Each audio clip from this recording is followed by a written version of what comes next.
میرے دوستوں بزرگوں، اس محنت کے ساتھ اللہ پاک نے ہدایت کا وعدہ کیا ہے۔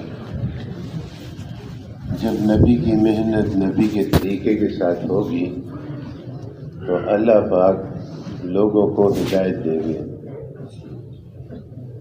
حاجی صاحب رحمۃ اللہ علیہ فرماتے تھے کہ تم جس کو دعوت دو گے اگر اس کے مقدر میں ہدایت ہوگی اللہ پاک اس کو ضرور ہدایت دیں گے۔ جن کے مقدر میں ہدایت نہیں ہوگی ان کو اللہ پاک ختم فرما دیں گے۔ پھر حاجی صاحب یہ بات فرماتے تھے تو تم لوگ تم جس کو دعوت دو گے اگر اس کے مقدر میں اصلاح ہوگی اللہ پاک اس کی اصلاح فرما دیں گے۔ جس کے مقدر میں ہدایت نہیں ہوگی اللہ تم کو اس کے شر سے بچا دیں گے۔ تو میرے دوستوں اور بزرگوں، پہلے انبیاء علیہ الصلوۃ والسلام تھوڑا زمانہ، تھوڑا وقت، تھوڑے لوگ، تھوڑا علاقہ اس کے لیے نبی بنا کر بھیجے گئے۔ مخصوص وقت، مخصوص علاقہ، مخصوص لوگ۔ ایک نبی چلا جاتا، دوسرا نبی آ جاتا، پھر وہ محنت کرتا، اسی طرح سلسلہ چلتا رہا اور آپ صلی اللہ علیہ وسلم پر اللہ پاک نے نبوت کو ختم فرما دیا کہ آپ آخری نبی ہیں، آپ کے بعد دوسرا کوئی نبی نہیں آئے گا۔ اچھا، جب دعوت کے بغیر دین زندہ نہیں ہو سکتا اور دین کے بغیر کامیابی نہیں ہے تو پھر یہ قیامت تک انسان سے کیا کریں گے؟ تو اللہ پاک نے ایسا فضل فرمایا کہ آپ صلی اللہ علیہ وسلم کی پوری امت کو اللہ پاک نے حضور صلی اللہ علیہ وسلم والی محنت میں شریک کر دیا۔ اس امت کا ہر امتی پوری امت کو دین پہنچانے کا ذمہ دار ہے۔ مرد بھی ذمہ دار ہیں، عورتیں بھی ذمہ دار ہیں۔ سب کے ذمہ اللہ پاک نے نبیوں والی محنت کو لگا دیا۔ آپ صلی اللہ علیہ وسلم نے اپنی امت پر دو محنتیں فرمائی۔ ایک محنت یہ فرمائی کہ میری امت ایمان عمل والی بن جائے، اور دوسری محنت یہ فرمائی کہ میرا ہر امتی میری نیابت میں سارے انسانوں کو دین پہنچانے والا بن جائے۔ تو میرے دوستوں بزرگوں، ماشاءاللہ آپ سارے پرانے ساتھی ہیں اور قربانیاں کرتے ہیں ماشاءاللہ، اور یہ جو باتیں ہم کرتے ہیں یہ آپ ہم سے اچھی کرتے ہیں۔ محلوں کے اندر آپ دعوت دیتے ہیں، گشت کرتے ہیں، خصوصی ملاقاتوں میں، روزے میں، چلے میں، باہر کے سفروں میں، یہ سارا وہ مجمع ہے جو محنت کرنے والا مجمع ہے اور بات کو سمجھتا ہے ماشاءاللہ، اور بات کو لے کے چل رہا ہے۔ بس یہ بار بار مذاکرہ اسی لیے ہوتا ہے کہ جو مقصد ہے ہمارا ہم اس مقصد پہ آ جائیں۔ اللہ پاک نے اس محنت کے ساتھ ہدایت کا وعدہ کیا ہے۔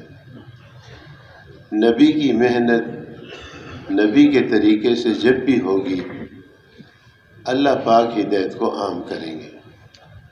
میں یہاں حضرت کا ایک ملفوظ آپ کو سنا دوں، بڑا قیمتی ملفوظ ہے۔ اللہ مجھے بھی عمل کی توفیق عطا فرمائے، آپ حضرات کو بھی عمل کی توفیق عطا فرمائے۔ قرآن پاک میں جہاں پر بھی نبی کی محنت کو اللہ نے ذکر کیا ہے تو دو نام دیے ہیں اللہ نے، امر بالمعروف اور نہی عن المنکر۔ نیکی کا حکم کرنا، اس کا جو مفہوم ہے علماء کرام سے ہم نے سنا، نیکی کا حکم کرنا اور برائی سے روکنا، یہ انبیاء علیہ الصلوۃ والسلام کی محنت تھی۔ اس کے لیے اللہ پاک نے انبیاء علیہ السلام کو دنیا میں مبعوث فرمایا، اور حضور صلی اللہ علیہ وسلم کے بعد یہی محنت اللہ نے ہمیں عطا فرمائی۔ اب اگر ہم اس محنت کو حضور صلی اللہ علیہ وسلم کے طریقے سے کریں گے تو پھر تو یہ وہی محنت ہے، لیکن اگر ہم امر بالمعروف کریں نہی عن المنکر کریں اور حضور کا طریقہ نہ ہو تو پھر آپ علماء کرام سے پوچھ لیں کہ یہ وہی محنت ہے یا اس کے وہی اثرات ہوں گے۔ میں حضرت کا ملفوظ آپ کو سناتا ہوں۔ حضرت فرماتے تھے اگر امر بالمعروف اور نہی عن المنکر کریں گے اور حضور صلی اللہ علیہ وسلم کے طریقے سے کریں گے، تبلیغ کا کام کریں، لیکن اگر اس میں حضور صلی اللہ علیہ وسلم کا طریقہ ہوگا تو محنت کرنے والوں کو بھی ہدایت ملے گی، جن میں محنت کر رہے ہیں اللہ ان کو بھی ہدایت عطا فرمائیں گے۔ اگر ہم امر بالمعروف اور نہی عن المنکر کریں گے، دعوت کا کام کریں گے، نبی کی محنت کو کریں گے، لیکن اگر اس میں حضور صلی اللہ علیہ وسلم کا طریقہ نہیں ہوگا تو اس سے فساد پھیلے گا۔ آپ صلی اللہ علیہ وسلم کا طریقہ محبوب ہے، آپ صلی اللہ علیہ وسلم کا طریقہ مقبول ہے، آپ صلی اللہ علیہ وسلم کا طریقہ مقصود ہے۔ اگر آپ صلی اللہ علیہ وسلم کا طریقہ نہیں ہے تو پھر وہ دین کا کام نہ ہوا، اور وہ اس لیے قبول نہیں ہے کہ یہ صرف تبلیغ کی بات نہیں ہے۔ دین کے ہر عمل میں جب حضور صلی اللہ علیہ وسلم کا طریقہ نہیں ہوگا، اب نماز ہے، ایک آدمی نماز التحیات سے شروع کرتا ہے، پھر سجدے کرتا ہے، پھر رکوع کرتا ہے، پھر قیام کرتا ہے، پھر تکبیر تحریمہ کرتا ہے، حالانکہ یہ ساری چیزیں نماز میں ہیں، لیکن آپ صلی اللہ علیہ وسلم کی ترتیب پہ نہیں ہے۔ تو مفتیوں سے پوچھ لیں آپ کہ یہ نماز قبول ہے یا نہ قبول ہے۔ اسی طرح روزہ ہے، اسی طرح حج ہے، اسی طرح زکوٰۃ ہے۔ تو دیکھو ہر دین کا کام بھی حضور کا کام نہیں ہے۔ جو حضور صلی اللہ علیہ وسلم کے طریقے سے ہوگا وہی اصلاح ہے، اسی سے اصلاح ہوگی، اسی سے ہدایت آئے گی۔ آپ صلی اللہ علیہ وسلم مسجد نبی میں تشریف فرما ہے، ایک آدمی آیا اور وہ آ کر بیٹھ کر پیشاب کرنے لگا، تو صحابہ دوڑے، بھئی اللہ کا گھر ہے، مسجد ہے، اس کو جو ہے تو منع کریں، لیکن آپ صلی اللہ علیہ وسلم نے ان کو روک دیا۔ اس نے کہا چھوڑ دو اس کو تکلیف ہوگی، یہ تسلی سے پیشاب کر لے۔ جب اس نے پیشاب کر لیا تو آپ صلی اللہ علیہ وسلم نے اس کو بلایا اور اس سے کہا کہ دیکھو یہ مسجد ہے، یہ اللہ کا گھر ہے، یہ عبادت کی جگہ ہے، یہاں پیشاب نہیں کرتے، عبادت کرتے ہیں۔ اس نے کہا کہ جی مجھے معلوم نہیں تھا، آئندہ نہیں کروں گا۔ وہ آیا اور اس نے آ کر اپنے سارے قبیلے کو جمع کیا۔ ہم مکہ مکرمہ میں گشت کر رہے تھے تو یہ مصفلہ میں جو دوسری کبری ہے اس کے بعد کچھ درخت ہیں، یہاں وہ قبیلہ آباد تھا۔ مکہ مکرمہ والے گشت میں ہمیں بتایا کہ یہاں وہ آدمی آیا تھا اور اس نے آ کے جو ہے یہاں پر کہا تھا قوم کو جمع کر کے کہ ایسا نصیحت کرنے والا اور ایسا جو ہے نرم سمجھانے والا میں نے زندگی میں کسی کو نہیں پایا۔ اور حضرت فرماتے تھے کہ آپ صلی اللہ علیہ وسلم نے اس کی اتنی بڑی غلطی کو بہت چھوٹا کر دیا۔ صحابہ سے فرمایا بھئی ایک ڈول پانی کا اس پر انڈیل دو، بس یہ جگہ پاک ہو جائے گی۔ صحابہ گئے اور صحابہ نے جا کر ایک ڈول پانی کا لائے اور وہاں پر اس میں انڈیلا اور بس قصہ ختم ہو گیا۔ یہاں حضرت ایک عجیب بات فرماتے تھے، یہ سمجھنے کی بات ہے۔ حضرت فرماتے تھے کہ حضرت عمر رضی اللہ تعالیٰ عنہ بیت اللہ کے سامنے کھڑے ہو کر اور بیت اللہ سے یوں کہتے تھے کہ تیری بڑی شان، تیری بڑی عظمت، تو اللہ کا گھر ہے، لیکن ایک مسلمان کی عظمت جو ہے وہ اللہ کے نزدیک تجھ سے زیادہ ہے۔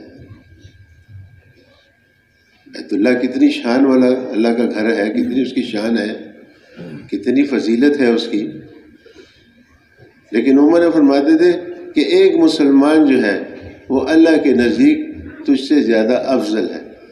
آگے سنو، سمجھنے کی بات ہے، ہم نے دعوت کا کام کرنا ہے۔ آیا ہم دعوت کا کام کر رہے ہیں یا کچھ اور کر رہے ہیں؟ اگر حضور کا طریقہ اس میں ہے تو یہ دعوت کا کام ہے۔ حضرت فرماتے تھے کہ علماء نے یہ لکھا ہے کہ دنیا کی ساری مساجد جو ہیں وہ بیت اللہ سے درجے میں ادنا ہے۔ دنیا کی جتنی بھی مساجد ہیں بیت اللہ کا درجہ ان مساجد سے زیادہ ہے، تو مسلمان کا درجہ بیت اللہ سے زیادہ ہے، تو بیت اللہ سے زیادہ درجے والے مسلمان کی بیت اللہ سے ادنا جو مسجد کا درجہ ہے، اس کی وجہ سے ایک مسلمان کو بے عزت کرنا، ایک مسلمان کی آبروریزی کرنا، یہ کتنا بڑا گناہ ہے۔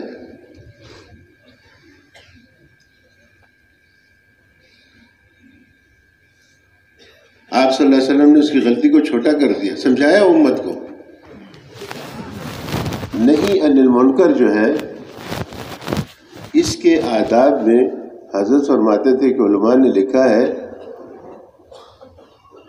کہ برائی سے روکنے کے لیے جو سب سے پہلی شرط ہے وہ یہ ہے کہ برائی سے لوگوں کو روکنے والا لوگوں کے عیبوں کا متلاشی نہ ہو، اس تلاش میں نہ ہو کہ کسی سے کوئی غلطی ہو اور میں اس کو جو ہے ذلیل کروں، اس کی جو ہے تو بےزتی کروں، اس کی آبروریزی کروں۔ یہ سب سے پہلی شرط لکھی ہے نہی عن المنکر کی، کہ نہی عن المنکر کرنے والا لوگوں کے عیبوں کا متلاشی نہ ہو۔ اور پھر حضرت نے، اب مجھے یاد نہیں 2 مرتبہ قسم کھائی کہ 3 مرتبہ قسم کھائی کہ خدا کی قسم جو لوگوں کے عیبوں کو تلاش کرتا پھرے گا، مرنے سے پہلے اللہ پاک اس میں یہ عیب جو ہے داخل کریں گے۔ ہمارا جو کام ہے تو اصلاح کا کام ہے، ہمارا جو کام ہے وہ تو پیار محبت کا کام ہے، رونے دھونے کا کام ہے۔ آپ صلی اللہ علیہ وسلم سارا دن دعوت دیتے تھے اور پھر ساری رات انہی لوگوں کے لیے روتے تھے جو آپ کو پتھر مارتے تھے، جو آپ کو برا بھلا کہتے تھے، جو آپ پر مٹی پھینکتے تھے اور جو آپ کو تکلیفیں پہنچاتے تھے۔ ہم تو دعوت کا کام کرتے ہوئے حضور صلی اللہ علیہ وسلم کی طریقے کو دیکھیں گے، ایک بات۔ دوسری بات میرے دوستوں اور بزرگوں، کہ آپ صلی اللہ علیہ وسلم کی محنت میں جو آپ صلی اللہ علیہ وسلم کا طریقہ ہے، مولانا الیاس رحمۃ اللہ علیہ کے ملفوظات میں یہ بات لکھی ہے کہ اس کام کے اندر ہم اتنا جو ہے محنت کریں کہ ہم یہاں تک پہنچ جائیں کہ اللہ کے حکم پہ جان دینا آسان ہو جائے۔ اس محنت سے یہ مقصود ہے، یہ ملفوظات میں لکھا ہے، آپ نے پڑھا بھی ہوگا، آپ پڑھ بھی سکتے ہیں کہ اس محنت کے اندر ہم یہاں تک پہنچ جائیں کہ اللہ کے حکم پہ جان دینا آسان ہو جائے۔ اس دن ہماری مسجد میں فجر کا مشورہ تھا، ہماری مسجد، میں اپنی مسجد کی بات کرتا ہوں۔ ہمارے جو امیر صاحب ہیں مسجد کے، اس سارے ساتھیوں کو بہت غصہ ہو گیا۔ اس نے کہا کہ بات یہ ہے کہ تم یہ گشت کرنے کے بعد جو باہر سے غائب ہو جاتے ہو اور پھر گھروں میں جا کے چائے پی کر اور مغرب کی اذان کے وقت آتے ہو، یہ گشت نہیں ہے۔ تم لوگوں کو دھوکہ دیتے ہو، اپنے آپ کو دھوکہ دیتے ہو۔ اللہ کو دھوکہ دیتے ہو۔ یہ بھائی عبداللطیف صاحب رحمۃ اللہ علیہ اس بات کو بہت فرماتے تھے کہ بھائی محنت مقصود نہیں ہے، محنت کے اندر کی جو مشقت ہے وہ مقصود ہے، یہ خانہ پوری والا کام نہیں ہے، یا لوگوں کو بلانا، لوگوں کو دھوکہ دینا، یا امیر صاحب کو جو ہے ایسے کرنا۔ ٹھیک ہے، ہم کمزور ہیں، لیکن اگر حاجی صاحب رحمۃ اللہ فرماتے تھے کہ جو آدمی اپنی غلطی کو مان لیتا ہے اللہ پاک اس سے اس غلطی کو ختم کر دیتے ہیں، اور جو اپنی غلطی کو نہیں مانتا ہے پھر اس سے وہ غلطی نہیں نکلتی۔ ٹھیک ہے، ایک آدمی کمزور ہے، اس کو احساس ہے، وہ تو علیحدہ بات ہے، لیکن یہ ہے کہ اس طرح تبلیغ کا کام کرنا کہ لوگ سمجھ رہے ہوں کہ ہم تبلیغ کا کام کر رہے ہیں اور اندر سے جو ہے تو ہم جو ہے تو ڈنڈی مار رہے ہوں، تو حضور صلی اللہ علیہ وسلم کے طریقے سے جب حضور صلی اللہ علیہ وسلم کی محنت ہوگی، محنت کرنے والوں کو بھی اللہ پاک ہدایت عطا فرمائیں گے، اور جن لوگوں میں محنت ہو رہی ہے اللہ پاک ان کو بھی ہدایت عطا فرمائیں گے۔ یہ کام مشقتوں کے، پریشانیوں کے اور مصیبتوں کے اللہ نہ کرے۔ ایک دفعہ حاجی احمد گل صاحب رحمۃ اللہ علیہ نے ہم سے فرمایا کہ دیکھو اللہ سے عافیت مانگو، ہم بہت کمزور ہیں، ہم امتحان کے قابل نہیں ہیں، لیکن جب تک وہ حالات نہیں آتے وہ کیفیت نہیں بنتی آدمی کی۔ وہ تو صحابہ کی جو کیفیتیں بنی وہ تو ان پر جب حالات آئے اور اس میں وہ لگے رہے تو پھر ان کو اللہ کا تعلق نصیب ہو گیا، اور پھر اللہ پاک نے خوش ہو کے اعلان کر دیا کہ میں تم سے راضی ہوں۔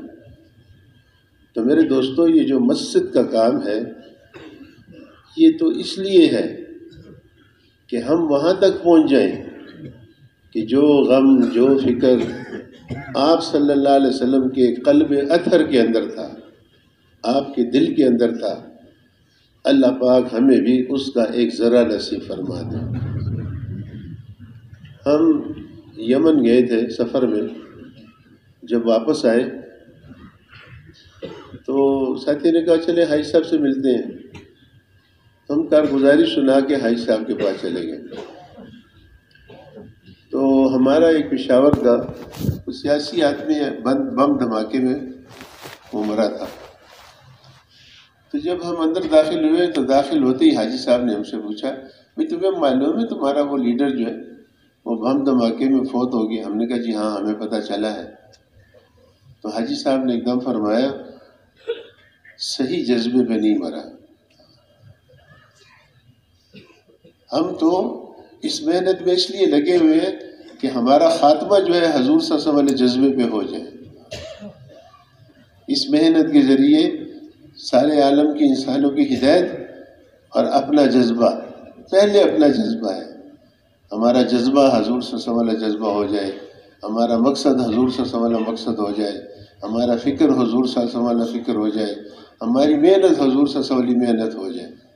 اس کے لیے یہ مسجد کا کام ہے، اور یہ مسجد کا کام جو ہے یہ تو اللہ پاک نے ایسا فضل فرمایا۔ ایک دفعہ چترال میں اجتماع تھا، تو اجتماع کے بعد جب پشاور آئے ہم مرکز تو حاجی صاحب وغیرہ ریونڈ جا رہے تھے، تو یہاں چائے پینے کے لیے ٹھہرے۔ ہمارے پرانا مرکز تھا، نیچے کمرہ ہوتا تھا، تو دسترخوان بچھا ہوا تھا، حاجی صاحب بھی تشریف لائے۔ حاجی صاحب بیٹھتے بیٹھتے یہ بات فرمائی، مجھے اب تک یاد ہے، ابھی بیٹھے نہیں تھے، بیٹھتے بیٹھتے یہ بات فرمایا کہ یہ مسجد وار کام اللہ نے ہمیں کیا عجیب کاروبار عطا فرما دیا۔ یہ الفاظ تھے ان کے، یہ مسجد وار کام جو ہے اللہ نے کیا ہمیں عجیب جو ہے کاروبار عطا فرما دیا۔ تو میرے دوستوں اور بزرگوں، مسجد کا دعوت والے اعمال سے آباد ہونا یہ جو ہے تو امت کی ہدایت کا سبب ہے۔ مولانا محمد یوسف صاحب رحمۃ اللہ فرمایا کرتے تھے اگر ساری دنیا کی مساجد دعوت والے اعمال سے 24 گھنٹے آباد ہو گئیں تو اللہ پاک ہدایت کو عام کر دیں گے۔ مولانا منظور النعمانی صاحب رحمۃ اللہ علیہ نے مولانا الیاس رحمۃ اللہ علیہ کے ملفوظات لکھے ہیں. اس میں ایک بات انہوں نے یہ لکھی ہے کہ آخر میں مولانا الیاس رحمۃ اللہ علیہ اتنے کمزور ہو گئے تھے اور اتنے نحیف ہو گئے تھے کہ جب وہ بات کرتے تھے تو ہونٹ ہلتے تھے، آواز نہیں آتی تھی. تو پھر ہم اپنا کان مولانا کے ہونٹوں کے قریب لے جاتے تھے، تو جو ہمیں بات سمجھ میں آتی تھی پھر وہ ہم لکھتے تھے. تو مولانا منظور نعمانی صاحب رحمۃ اللہ فرماتے ہیں کہ ایک مرتبہ مولانا الیاس رحمۃ اللہ علیہ کے ہونٹ ہل رہے تھے، آواز نہیں آ رہی تھی، تو میں نے اپنا کان ان کے ہونٹوں کے قریب کر دیا. تو مولانا محمد الیاس صاحب رحمۃ اللہ علیہ فرما رہے تھے کہ دنیا کے اندر جتنی مساجد ہیں یہ بیت اللہ اور مسجد نبوی کی بیٹیاں ہیں، اور ان مساجد میں بھی وہی اعمال ہونے چاہیے جو حضور صلی اللہ علیہ وسلم کے زمانے میں مسجد نبوی میں ہوا کرتے تھے. تو میرے دوستوں اور بزرگوں، 13 سال مکہ مکرمہ کے گلیوں کے اندر، بازاروں کے اندر، حجروں کے اندر، بیٹھکوں کے اندر، اور جو ہے کوئی قافلہ روکا اس کے اندر، مینا کے اندر، حاجیوں میں، اور کو پہاڑی پہ کسی کا گھر ہے وہاں پر جا کر یہ دعوت والے اعمال جو ہے انفرادی طور پر آپ صلی اللہ علیہ وسلم خود بھی اور آپ کے صحابہ بھی دعوت بھی دیتے تھے، اللہ کے حکم میں کامیابی کو بھی بیان کرتے تھے، اپنی ذات سے اس دعوت پر عمل کرتے تھے، اور جو لوگوں کی طرف سے تکلیف پہنچتی تھی اس پر صبر کرتے تھے. یہ دعوت کے اعمال ہیں، ایمان یقین کی دعوت، تعلیم کے حلقے، ذکر و عبادت اور خدمت. مولانا سعید احمد خان صاحب رحمۃ اللہ فرماتے تھے کہ قرآن کے نازل ہونے کی ترتیب بھی یہی ہے، اور حضور صلی اللہ علیہ وسلم کی محنت کی ترتیب بھی یہی ہے، اور صحابہ کی زندگیوں میں جو دین آیا وہ بھی اسی ترتیب سے آیا، اور باقاعدہ اس کو بیان کرتے تھے. ابھی تفصیل کا وقت نہیں ہے ورنہ اور باتیں رہ جائیں گی. لیکن جب ہجرت کا حکم ہوا، ایک جماعت ایسی بن گئی جن کے اندر باہر کا یہ جذبہ بن گیا کہ ہمارا سب کچھ قربان ہو جائے لیکن اللہ کا دین جو ہے وہ سارے انسانوں تک پہنچ جائے. پھر اللہ نے ہجرت کا حکم دے دیا. پھر جب مدینہ منورہ تشریف لائے، آپ حضرات کے علم میں پہلے مسجد قباء بنی، پھر اس کے بعد مسجد نبی کی تعمیر ہوئی، اور اس میں پھر لوگوں سے وقت مانگا گیا کہ بھئی مسجد کو آباد کرنے کے لیے کون وقت دے گا. تو لوگوں نے وقت دیا. مولانا سید احمد خان صاحب رحمۃ اللہ علیہ کے مکاتیب میں ایک خط ہے، وہ انہوں نے مولانا جمشید صاحب اور مولانا مستقیم صاحب کو لکھا ہے. اس میں یہ بات لکھی ہوئی ہے کہ جب مطالبہ ہوا کہ مسجد کو کون کون وقت دے گا تو اتنے نام آئے کہ رجسٹر میں لکھنے کی جگہ نہیں تھی. چند جو ہے اس کے اندر یعنی درجے بنے. پہلا درجہ حضرت ابوبکر صدیق رضی اللہ تعالیٰ عنہ، سارا جان، سارا مال، سارا وقت. دوسرا عمر رضی اللہ تعالیٰ عنہ، آدھا جان، آدھا مال، آدھا وقت. تیسرا حضرت ابو ہریرہ رضی اللہ تعالیٰ عنہ، مال نہیں ہے، جان ساری لگا دی. کچھ لوگ ایسے تھے جو آدھا دن مسجد میں، آدھا دن کاروبار میں. سارے ایسے نہیں تھے. اس کو سمجھنا چاہیے. اگر ہم اس بات کو سمجھ گئے تو انشاءاللہ ہماری ساری مساجد جو ہے وہ دعوت والے اعمال سے آباد ہو سکتی ہے. کچھ لوگ ایسے تھے آدھا دن مسجد میں، آدھا دن کاروبار میں، آدھی رات مسجد میں، آدھی رات گھر میں. کچھ لوگ فجر میں آتے تھے، چاش تک رہتے تھے. کچھ چاش کو آتا تھا اور عصر تک رہتا تھا. کچھ عصر میں آتے تھے، عشاء تک رہتے تھے. کوئی عشاء میں آتے تھے. آدھی رات کو اذان ہوتی تھی. آپ میں سے جو لوگ حج عمرے پہ گئے ہیں انہوں نے دیکھا ہوگا کہ مسجد نبی میں اب بھی آدھی رات کی اذان ہوتی ہے. حالانکہ لوگ کہتے ہیں یہ تہجد کی اذان ہے. علماء نے لکھا یہ تہجد کی اذان نہیں ہے، یہ اذان حضور صلی اللہ علیہ وسلم کے زمانے سے ہو رہی ہے. اور اس اذان کا مطلب یہ تھا کہ جو لوگ مسجد میں ہیں وہ گھروں میں چلے جائیں، اور جو لوگ گھروں میں ہیں وہ مسجد میں آ جائیں، اور مسجد 24 گھنٹے دعوت والے اعمال سے آباد.